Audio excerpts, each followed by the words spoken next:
quiero decirte a ti que me estás escuchando, hubieron sacrificios en el tiempo antiguo que no los aceptó mi Señor. No los aceptó y los rechazó. No aceptó sacrificios en su templo que no tuviera que ver con la cruz, con ese madero. No lo aceptó mi Señor. No lo aceptó. Y te voy a decir algo. A causa de eso que no aceptó, los quitó de la faz de la tierra.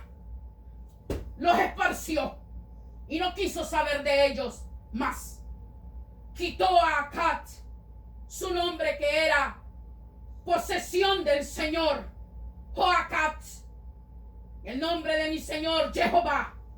Le quitó el nombre y le puso Acat, posesión, poseído por Satanás, mas no por Dios. Lo quitó de la faz y no quiso que se hablara más de él.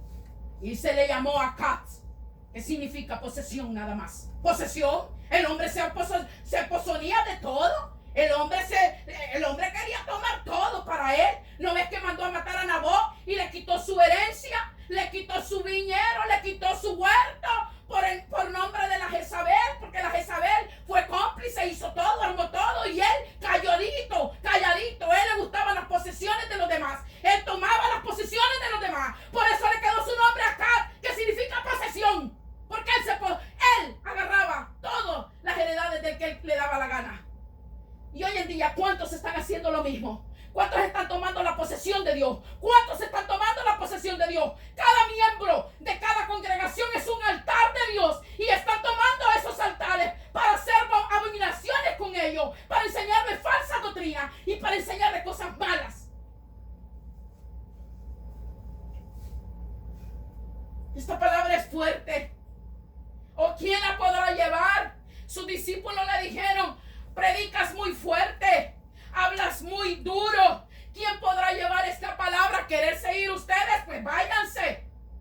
No. Pedro le dijo: solo en ti hay vida eterna. Tu palabra es vida eterna. ¿A dónde iríamos?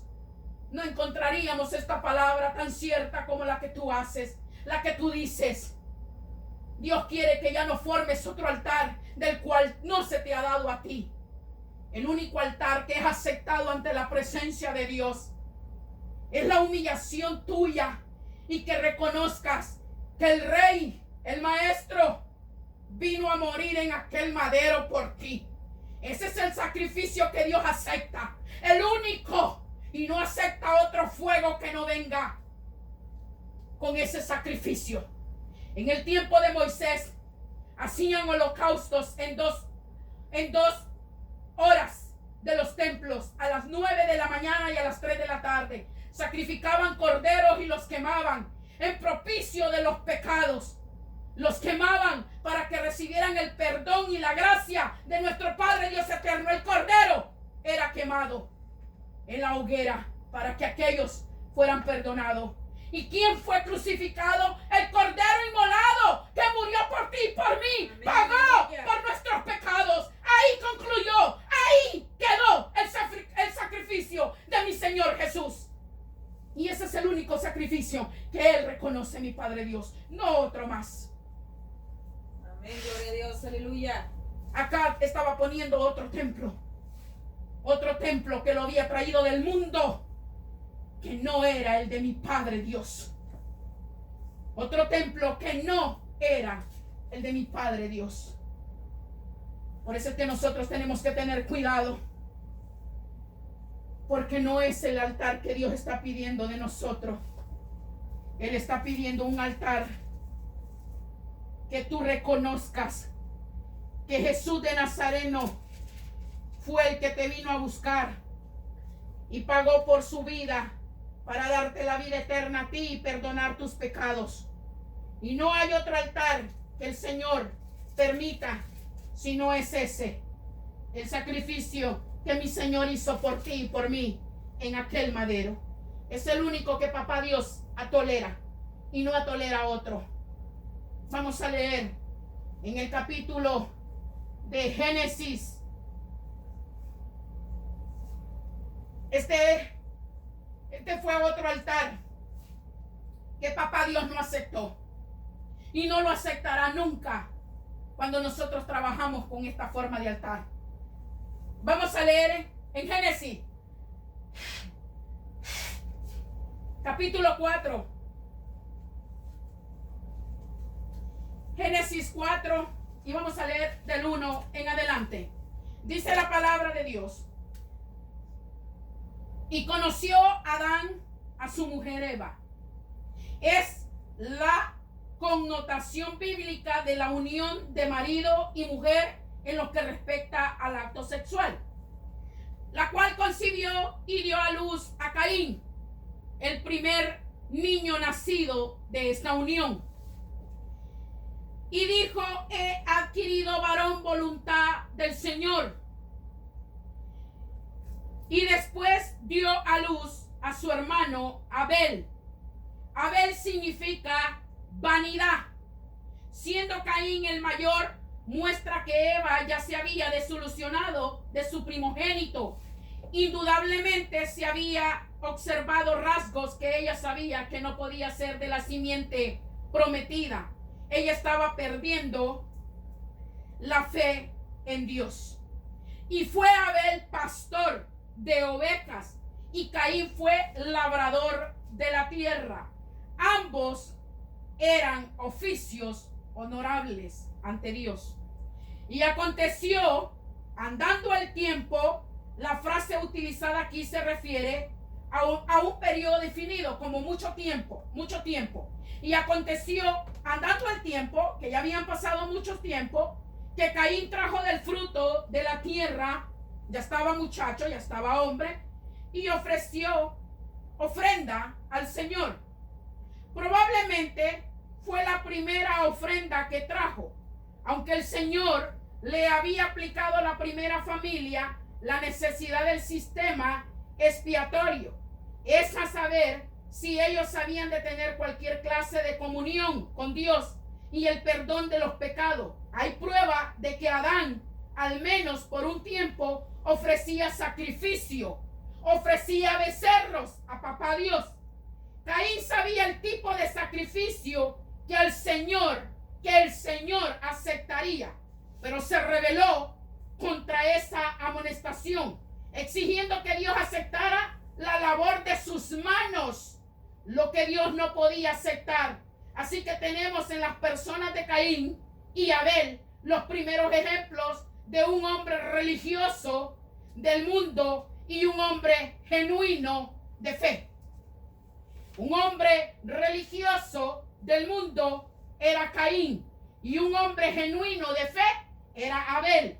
Y Abel trajo también de los primogénitos de sus ovejas y de la grosura de los mismos. ¿Estamos entendiendo? Adán ya sabía el sacrificio que se hacía para agradar a Dios. Indudablemente, Adán ya se lo había hecho saber a Caín y Abel. Pero Caín, como pasó el tiempo y Adán ya no siguió dando sacrificio, a Caín se le había quitado eso de la mente. Y él creía que por traer sus cosas hechas por él mismo de sus manos, iban a agradar a papá Dios. Y fue lo contrario. Abel no se le olvidó el sacrificio que el Señor acepta. Abel no se le olvidó, mas a Caín sí se le olvidó. Abel trajo también de los primogénitos de sus ovejas y de la grosura de los mismos. Es lo que Dios demandó, fue un sacrificio de sangre de una víctima inocente, un cordero que declarara el hecho de que Abel reconoció su necesidad de un redentor y uno que vendrá, quien redimiría la humanidad perdida. La ofrenda de Abel fue un tipo de Cristo y el precio que él pagaría en la cruz del Calvario para que el hombre pudiera ser redimido. Y miró el Señor con agrado a Abel y a su ofrenda. Como fue indicado, se trataba de un tipo de Cristo y la cruz. La única ofrenda que Dios respetará en el altar de Abel es hermoso a los ojos de Dios y repugnante a los del hombre. El altar de Caín es hermoso a los ojos del hombre y repugnante a los de Dios. Estos altares existen en la actualidad alrededor del uno que representa a Cristo y su obra expiatoria, pocos están reunidos alrededor del otro. Mucho Dios acepta el cordero inmolado y rechaza el fruto ofrecido. Y puesto que la ofrenda fue rechazada, por lo mismo el oferente fue rechazado. ¿Qué está dando a explicar aquí? Se está dando a explicar que Caín había olvidado las enseñanzas que nuestro Padre Dios le hizo saber a Adán. Indudablemente, cuando fueron echados del paraíso, Adán y Eva, ellos se humillaron ante Dios y Dios les dijo: para poder perdonarlos a ustedes, el único sacrificio que yo acepto es que ustedes reconozcan que vendrá un Mesías que va a morir por ustedes para redimirlo y para perdonar sus pecados, porque Adán y Eva ya habían pecado ante la presencia de Dios. Por eso cuando Caín nació, Eva creía que ese era el redimido, que ese era el Mesías, pero se equivocó porque no era él, porque salió Abel y creyó y dijo: no, ya no es. Empezó a ver los rangos malos de su hijo. Un padre siempre conoce los rangos de sus hijos, siempre conoce la sangre de sus hijos y sabe el carácter de cada hijo. Eva no se equivocó cuando miraba aquel carácter fuerte de Caín y aquel carácter amable, amoroso de Abel. Entonces Eva empezó a quitar la fe de Dios y dijo: ninguno de estos será el Mesías. Abel, algo se le había pegado de aquella enseñanza que Adán, su padre, le había enseñado. Adán indudablemente les enseñaba cómo se mataba un becerro recién nacido, sin manchas, sin arrugas, intachable, que no fuera choco, que no fuera patojo, que no saliera con ningún mal, que fuera intachable ante la presencia de Dios para servirlo en holocausto, en ofrenda agradable hacia él.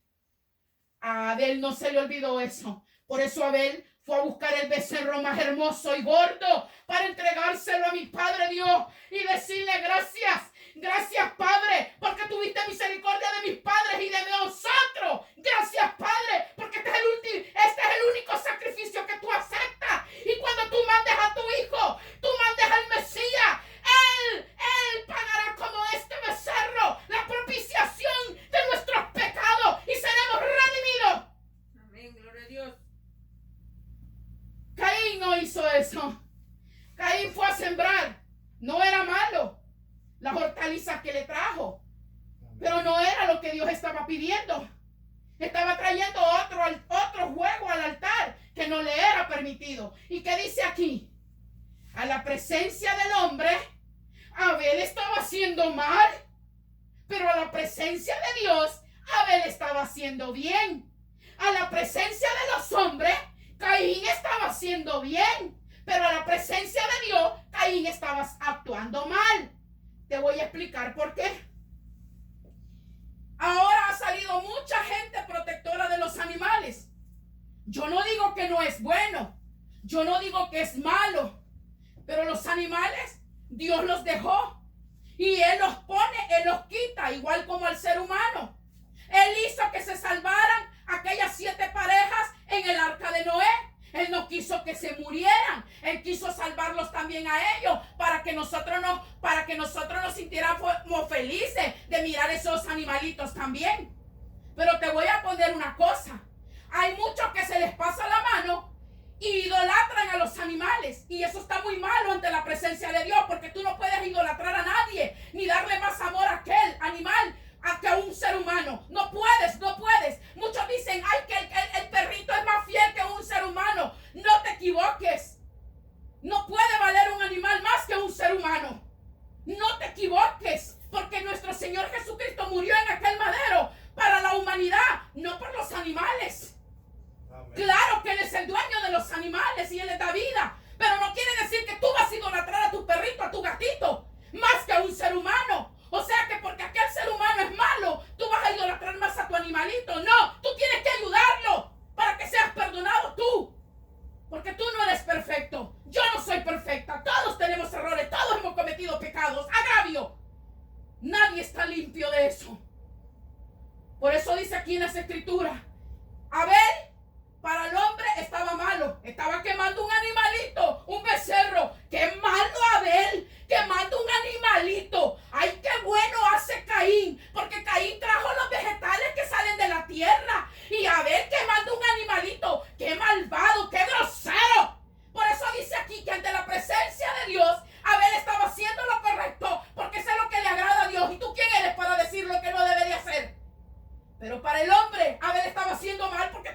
sacrificando un animalito. Ay, aquellos idólatras de los animales. Y Caín estaba haciendo bien para el hombre porque estaba poniendo los vegetalitos que es sembrado de la tierra y eso no tiene problema de que se los ponga ahí. Pero para Dios no era aceptado, mi amigo, mi hermano. Mi amigo no era aceptado para Dios. ¿Cómo la ves de ahí? No era aceptado para Dios. ¿Y tú quién eres para decir lo que Dios tiene que aceptar? Mira, aquel que quiere ponerle otro fuego al altar es desechado y quemado y sacado de la faz de la tierra. ¿Estás entendiendo? Es una predicación, un mensaje lindo que Dios te está dando. Amén, gloria a Dios. Para que te salves y no cometas más pecado y agravio. Y no pienses como el hombre inmundo. Pide sabiduría e inteligencia. Ahí dice en Santiago que Dios no escatima, te la da en abundancia. Pídesela. ¿Estás entendiendo lo que estamos leyendo? Amén, gloria a Dios. En capítulo 4 de Génesis y el versículo 5 dice así: pero no miró con agrado a Caín ni a la ofrenda suya. Volvamos a decirlo, Dios no tiene respeto por ningún camino de salvación propuesto aparte de Jesucristo y el crucificado. Y se enojó Caín en gran manera y decayó su semblante. Lo que llenó a Abel de paz, llenó a Caín de ira. La mente carnal muestra su enemistad contra todo esta verdad que alegra y satisface tanto al corazón del creyente. Entonces el Señor dijo a Caín: Dios ama a Caín tanto como a Abel y también desea bendecirle. ¿Por qué te has ensayado? El altar de Abel habla del arrepentimiento de la fe y de la sangre preciosa de Cristo, del Cordero de Dios, sin mancha, en el altar. Y el altar de Caín habla del orgullo, la incredulidad y la autojusticia, que es la justicia propia, la vanidad, el orgullo, la idolatría y lo que siempre produce ira. De una forma u otra acompaña el acto justicia, pues es lo que plagaba a Caín. La justicia de Dios solo se obtiene por medio de la cruz, mientras que la acto justicia es por dependencia en las obras. Si bien hicieres, no serás aceptado, le dice Dios. Si bien hicieres, si trajeres algo bueno a mí, ¿tú crees que yo no te lo aceptaría, Caín? Si tú, Erika, me trajeras a mí un fuego del cual yo estoy pidiendo el sacrificio, ¿crees tú que yo no te lo voy a aceptar? Yo te lo acepto porque es el correcto, pero no te voy a aceptar algo que no sea correcto. Eso sí, no te lo voy a permitir. Así le estaba diciendo a Caín: si bien hicieres, ¿no serás aceptado? Si traes el sacrificio correcto en el cual colocas tu fe, y si no hicieres bien el pecado, una ofrenda por el pecado está a la puerta. Un cordero estaba en la puerta del tabernáculo. Con todo esto a ti te será su deseo y tú te ensoñarás de él. El Señor le prometió a Caín dominio sobre la tierra de aquel entonces. Si él solo hubiera ofrecido y puesto su confianza en el sacrificio correcto, en el momento presente, él promete lo mismo a todos los que confían en Cristo Jesús. Si Caín hubiese traído una ofrenda verdadera de la fe y de la humildad y de la gracia para mi Padre Dios, no lo hubiera destituido de la faz de la tierra. Le hubiera prometido una salvación pura, como la que te está prometiendo hoy Él a ti. Si tú vienes a Él y le traes tu altar es tu corazón. Si tú vienes a Él y le entregas tu corazón con todo tu amor y con fe y con devoción y le dices: haz propicio de mi vida porque yo no soy dueño de ella. Moldéame tú y ponme en las manos del alfarero para que me hagas a tu vida imagen, a tu misma imagen. Porque yo no soy propicio de esta vida inmunda. Toma tú el control en mi vida y haz en mí un altar de honra para que yo te honre y te glorifique. Eso es lo que Dios quiere de ti. Eso es lo que Dios quiere de ti, mi hermano, amigo. Eso es lo que Dios quiere de ti. Mateo 5:5. Vámonos a Mateo 5:5. Mateo 5:5. Mateo 5:5. Preciosa la palabra de nuestro Padre Dios eterno. Preciosa la palabra de nuestro Padre Dios eterno. Preciosa la palabra de nuestro Padre Dios eterno. Mateo 5:5. Mateo 5:5.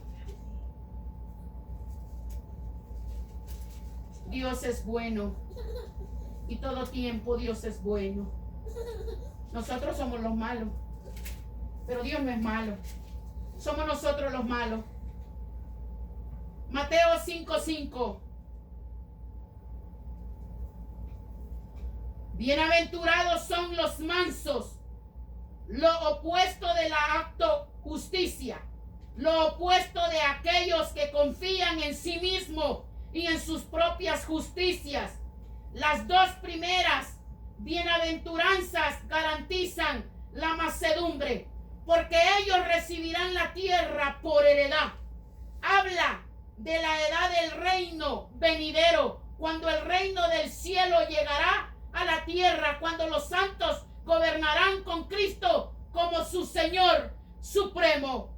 Capítulo de Mateo 5:5. Bienaventurados son los mansos, porque ellos recibirán la tierra por heredad.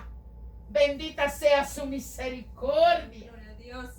Bendita sea su palabra, porque Él es bueno, hermanos. Amén, y para siempre es su misericordia.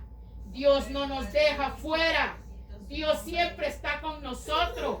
Lo que a Él le gusta es que nosotros busquemos su presencia. Hay otros que se quisieron imponer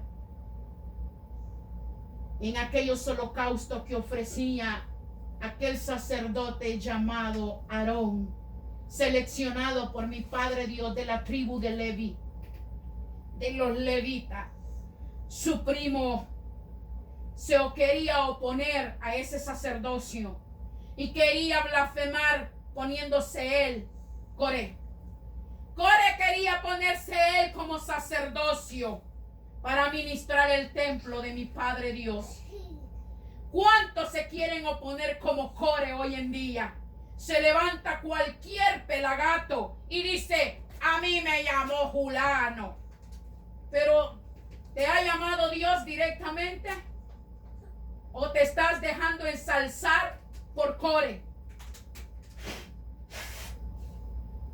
Porque Coré engañó a muchos, pero no pudo con Dios.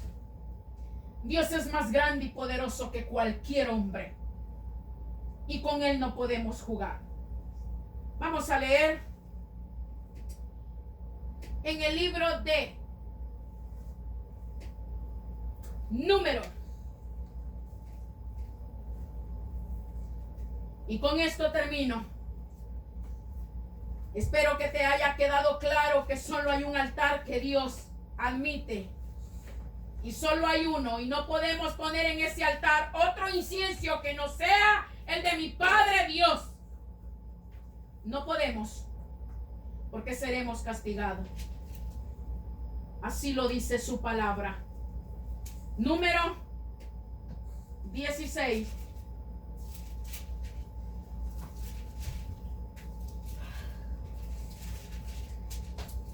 Dios es bueno, hermanos. Somos nosotros los malos.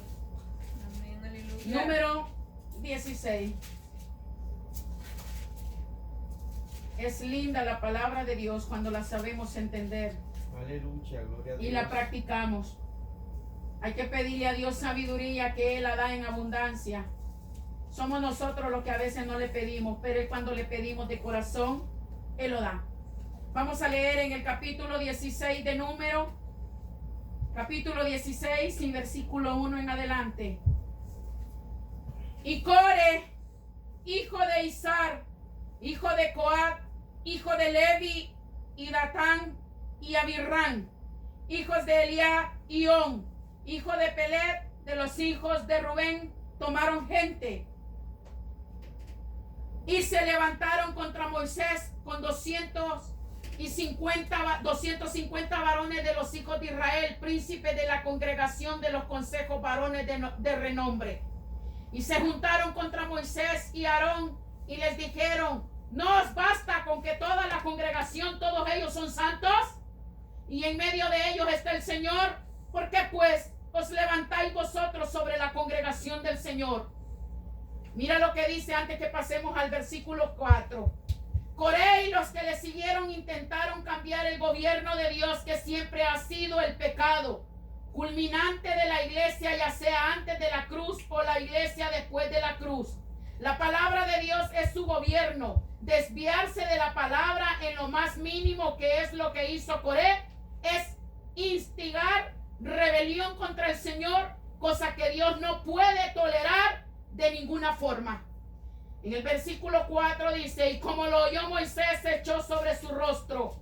Es decir, él se hizo a un lado para que los rebeldes pudieran enfrentarse cara a cara con Dios. Él no intentó defenderse a sí mismo ni a Aarón. Él dejó todo el juicio a Dios. Y en verdad el juicio fue terrible. Y habló Coré y a todo su séquito diciendo: mañana mostrará el Señor quién es suyo, y quien sea santo lo hará, que se acerque a él, y al que él escogiere lo hará, que se acerque a él. Su pecado no solo era rebelión contra Dios en el sentido normal de la palabra, sino en realidad se oponía al señorío de Cristo. Era como que decían que había muchos varones en Israel que podrían llenar el puesto de Moisés, y muchos que podrían llenar el puesto de Aarón como sumo sacerdote. Por lo tanto, en un sentido, no solamente estaban negando el señorío de Cristo, sino también su ministerio de sumo sacerdote. Debemos leer con cuidado estas palabras, porque esencia aquí estamos leyendo el pecado de la iglesia moderna. Hacer esto, tomar incensario, Core y todo su séquito. El incensario era usado por los sacerdotes, y especialmente el sumo sacerdote, respecto al lugar santo,